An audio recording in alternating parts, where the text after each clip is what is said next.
Welcome to another episode of Real Talk, Come Follow Me. We're in Doctrine, Covenants 41 through 44, my law to govern my church. Yes. Which, when you think of laws, a lot of us are like, not great. But we're going to make it exciting. Well, this law, when understood, is like we mentioned last time, it's the law of consecration, which is the law of unity. It's celestial. It is so great. Celestial focused. Wait. And we start out in section 41 with Edridge.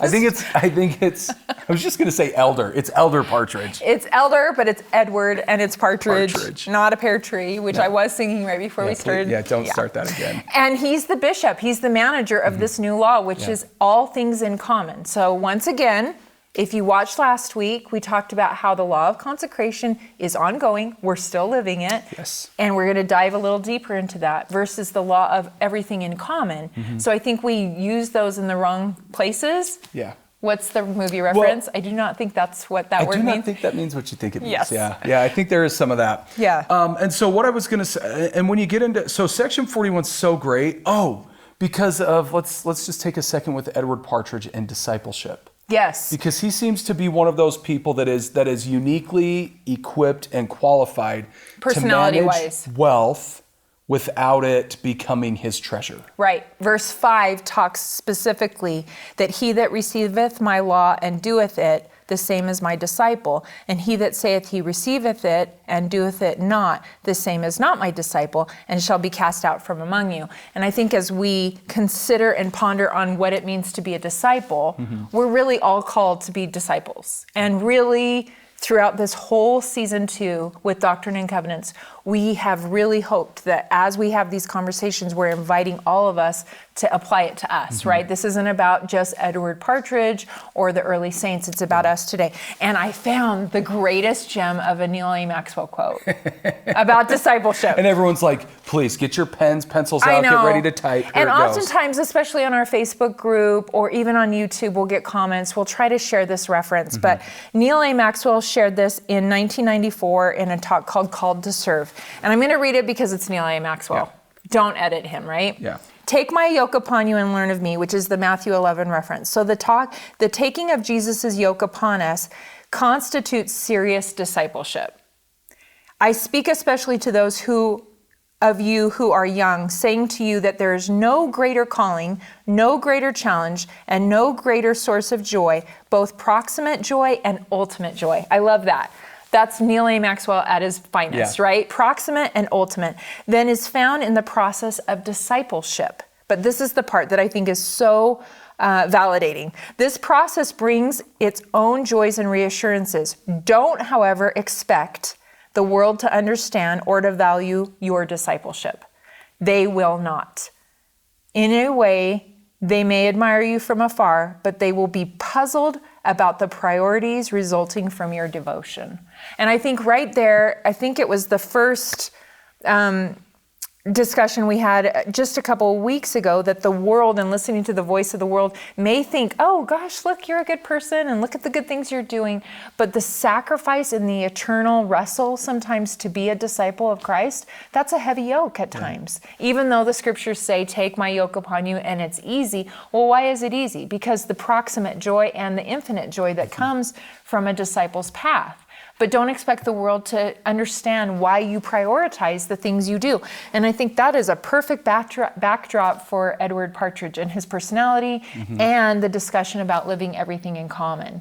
And there's maybe a bigger discussion to have about this, but sometimes it's important to and this is a good section to do this, is to say, I'm a child of God, I am a disciple of Christ on two different pieces of paper, and talk about what are the similarities, but what are the differences? What are the differences? Because one of them is an eternal truth that is just, it's part of our identity. Another one is based on individual agency. We opt in. We opt into one of those. Right. One we inherit. Right. And so this is section 42. I've heard it referred to as latter-day Mount Sinai. Okay. Which means it's going to be tough. Right. And so for me, I'm like, if you want to make something clear, you start with a chart, right? So and guess what? It's been a while. I have a chart. I saw his chart on our notes, and I was pretty excited. I like a good Scott chart. And it's in my book. Okay. Yes, Scott chart.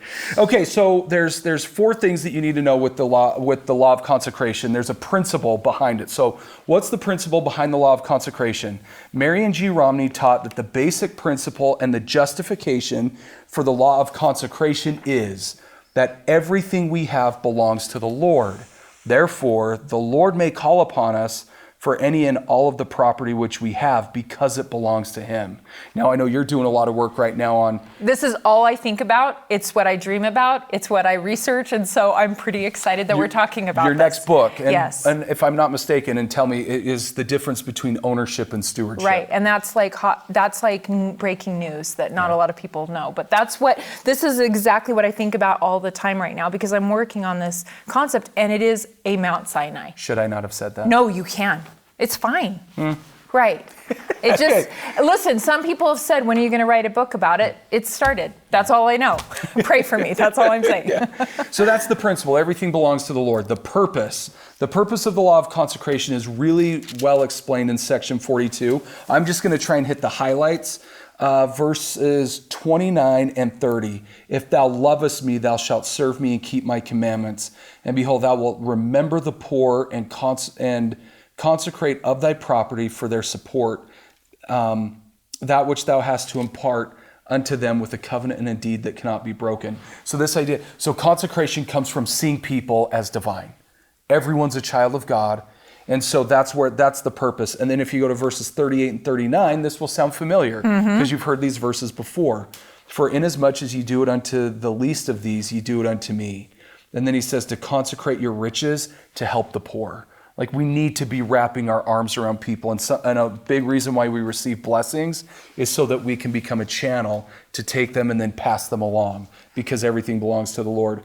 So when it talks about, so the principle, the purpose, and then we have the practice. And you use this, you said presentation. How is it presented? This is the part that adjusts. This is the part that we need to be flexible with. So for them... Because policy may change or procedure... The presentation, the endowment, it's ongoing. Exactly. And so that's this part. And it's in verses 31 to 36. I'm not going to worry much about it because it only lasted in this iteration for about 3 years. And then it morphs. Can we say that it was really hard for them to live? It was really hard. So it morphs in section 104 a little bit. And by section 119, it changes again into the law of tithing.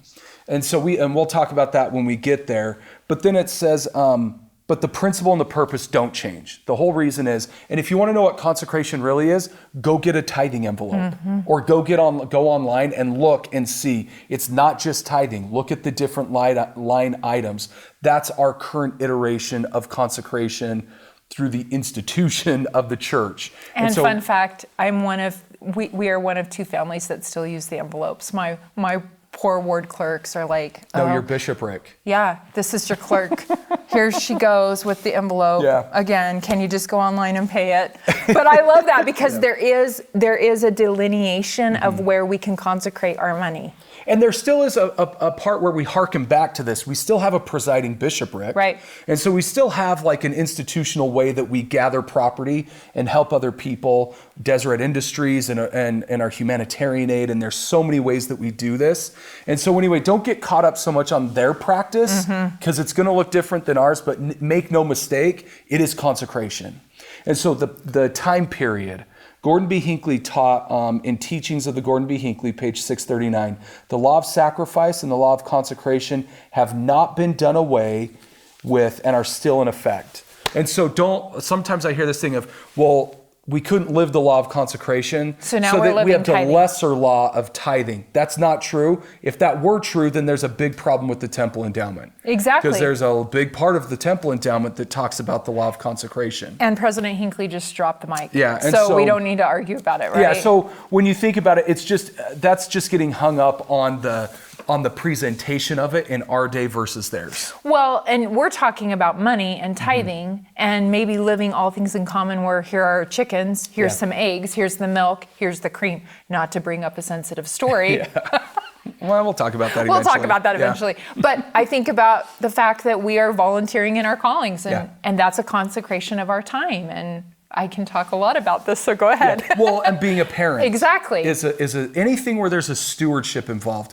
And you can't even get paid for it, by the way. We think, it has to be free and totally volunteer. Not necessarily. No. Because I consecrate my gifts and talents by teaching seminary. Right. You consecrate them by the work that you do.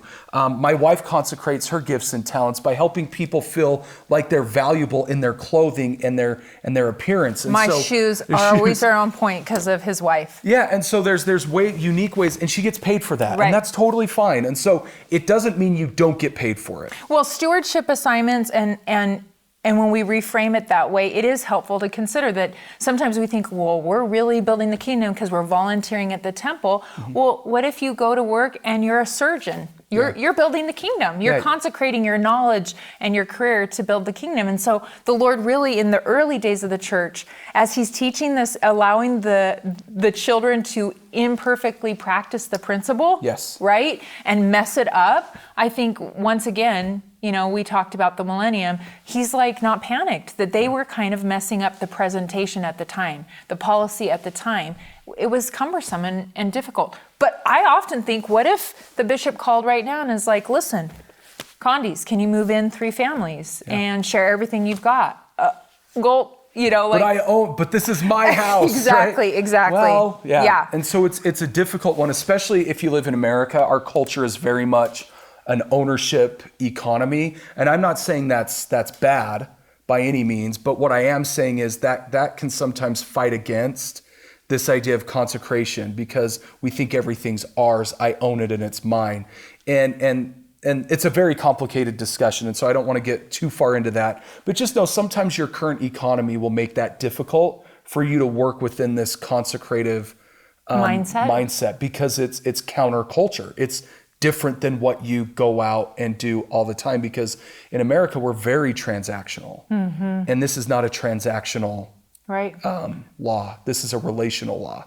And serving missions and serving in any of the capacities that we do. And then sharing in that mindset is a constant practice. It's not once you learn the principle, you're like, oh, good, I've got this. I got it. Yeah. No. Yeah. So let me show you one blessing and this is a common verse that you'll hear about receiving revelation. And I think it is so great. It's in the consecration section. So section 42, verse 61. I can't get it. I want to jump for joy with this one. Okay, you can. But then the mic's going to... Yeah, it's a mic thing. So anyway, but it says, if thou shalt ask. So as you live the law of consecration and you see the poor and the needy as people who are worth saving, and you do the best that you can. We don't have everything, but we have something, and I can give something.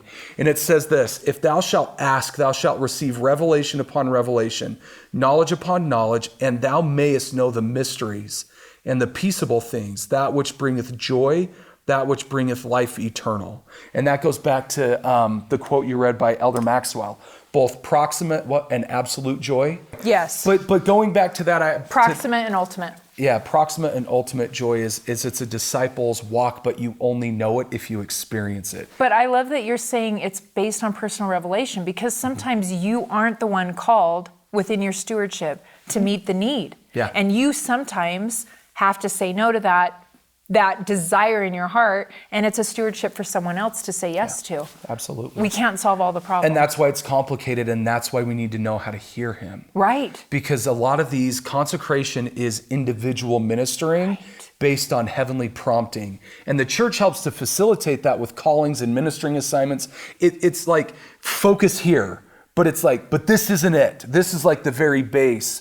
And so you can do it in a higher and holier way, by being able to be taught from on high who needs help at certain times. So if you're feeling the prompting to not say yes to a calling because that bishopric member needs information for the revelation, I think sometimes culturally we get it messed up that we have to say yes, yes, yes. And I love that you're spotlighting that, which is a kind of somewhat segue to section 43. Yeah, 43 is an interesting one. Okay, Mrs. Hubble. Yeah.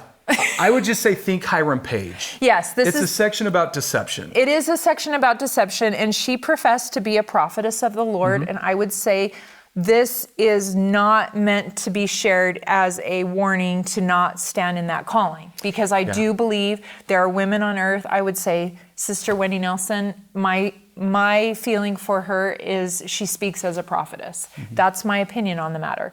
So this situation was a stewardship problem, though. She was professing to be a prophetess of the Lord and professed to have received all this revelation and knew the Book of Mormon was true, and she became a teacher, and then she appeared to become very sanctimonious and deceived some who were not able to detect that she was being hypocritical. So that spirit of discernment is so important this year. As we dive into church history and we see in hindsight the Hiram Page stories or the Mrs. Hubble stories, that maybe in her stepping over the line, so to speak, that's where the problem became. So a lot of members were confused. A lot of members were bewildered.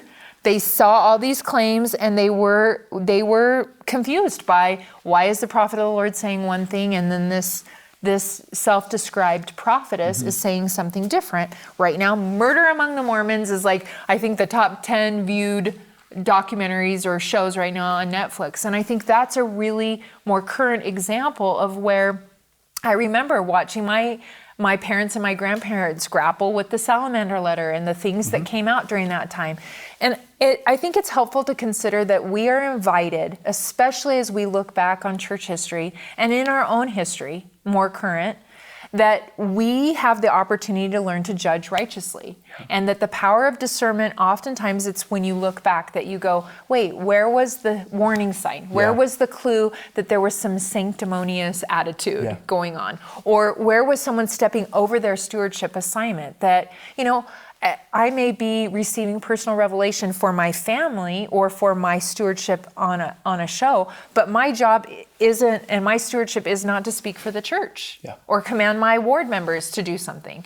And so I don't know if that's a helpful thing to consider, but that is part of this experience of a living, growing, breathing church run by imperfect people, where the Lord is not going to take away our agency, and that means a leader can be inspired and still be deceived. Exactly. You can actually, you got to be able to hold both in your hand. Right. With Hiram Page, Oliver Cowdery was one of his main, defenders. He was jumping in full, with 2 feet, and it's Oliver Cowdery. And you think, if you lived in that day, you could very easily say, well, Oliver must not be inspired, so I'm not going to listen to Oliver. And so, but that's not the point. And so I always think of this as being a prophetess isn't the problem. Right. Like Hiram Page's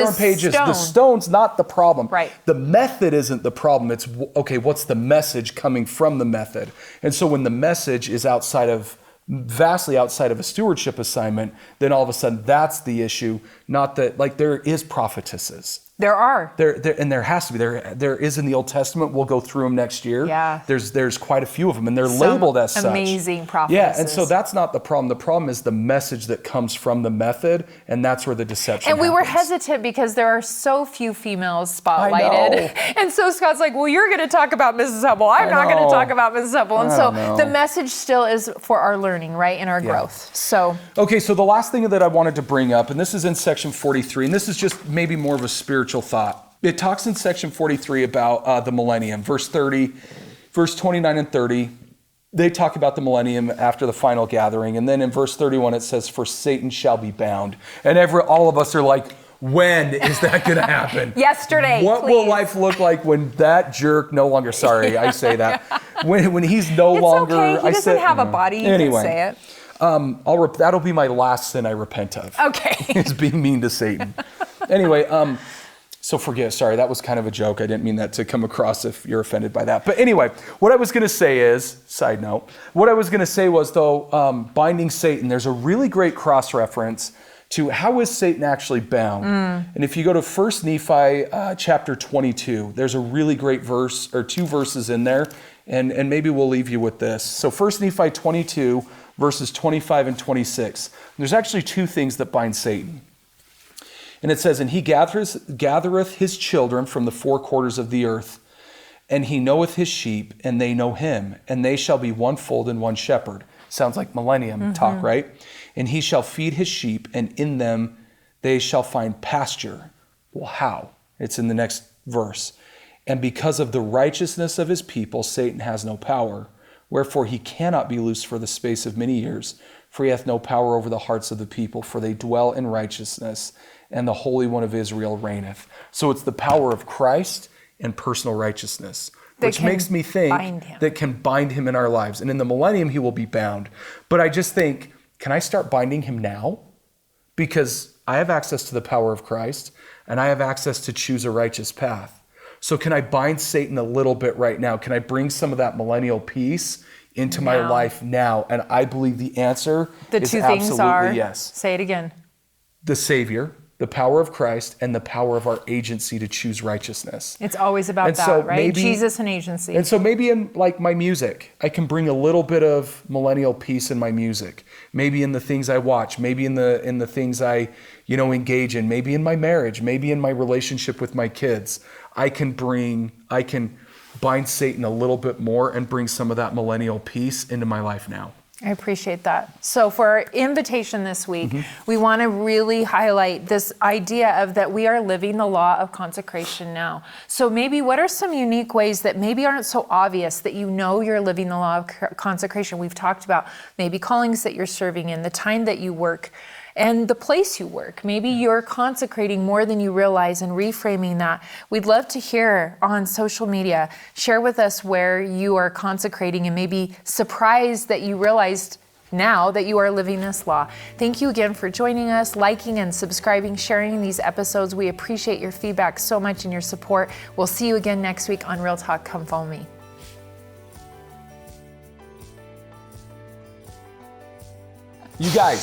You guys, please like and subscribe and click the bell. Like and subscribe. What did I say? You did it. Like and subscribe.